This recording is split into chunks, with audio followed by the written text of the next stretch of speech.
Alors effectivement, après la formation de réparateur de produits nomades, effectivement, on trouve facilement du travail. Pourquoi? Parce qu'on sait exactement ce qu'on va faire, le comment on va le faire et les solutions qui s'apportent à nous pour intervenir sur des appareils électroniques, smartphones, tablettes, ordinateurs portables.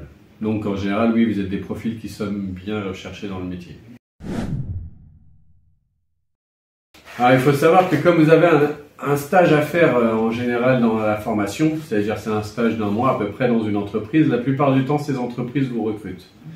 Après il y a ceux qui ne sont pas vraiment intéressés ou que le métier leur a pas plu autant que ce qui peut plaire à d'autres.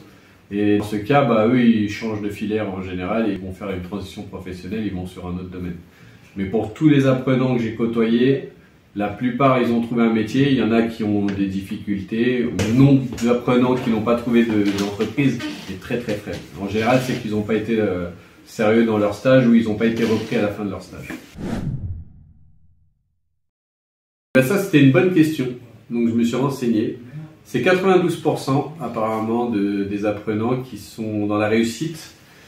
Alors, ça ne m'étonne pas non plus parce qu'il y en a beaucoup qui étaient investis. Il y en avait des anciens du métier. Il y en avait beaucoup qui ont voulu, un exemple, travailler chez Bouygues Télécom, ils travaillaient dans d'autres grosses boîtes et je ne donnerai pas tous les noms parce que voilà, je ne suis pas là pour donner tous les noms, mais ils ont voulu après faire une transition dans la réparation. Avant, c'était des commerciaux de certains opérateurs qui sont venus justement en formation pour apprendre la réparation et pour pouvoir justement retourner chez ces opérateurs et apporter une montée en compétences. Donc ils sont venus pour faire la formation en réparation pour faire une montée en compétences dans leur entreprise.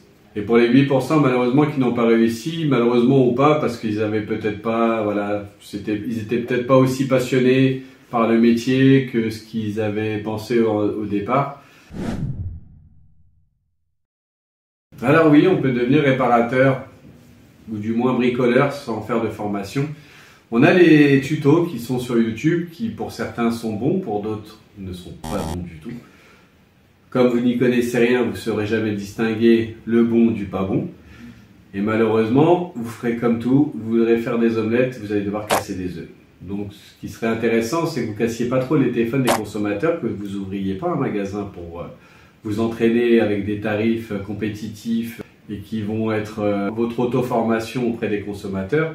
Ce que je vous propose, c'est de vous entraîner à la maison, de regarder les tutos, de pouvoir distinguer qui vous apporte la meilleure méthodologie, et ensuite vous vous présentez comme réparateur. Mais sinon, ce que vous pouvez également faire, c'est ce qu'il y a chez GSM Master, c'est ce qu'on appelle une validation des acquis et l'expérience. Vous venez, vous passez le diplôme et vous verrez si aux yeux des professionnels, vous êtes des réparateurs. Dans le métier du réparateur, l'évolution qu'on pourrait faire, c'est devenir responsable technique. Il faut savoir qu'il y a un certain nombre d'apprenants qui sont sortis de formation de GSM Master, au bout de 2-3 ans, sont passés responsables d'agences, de plusieurs agences, et responsables techniques de plusieurs agences. Donc, tout dépend de votre investissement et de ce que vous voudrez faire. Mais sachez que voilà, il y a de quoi faire encore. Il suffit d'aller sur le site de GSM Master et de contacter le numéro qui est indiqué sur le site et également envoyer un email sur le site de GSM Master tout simplement.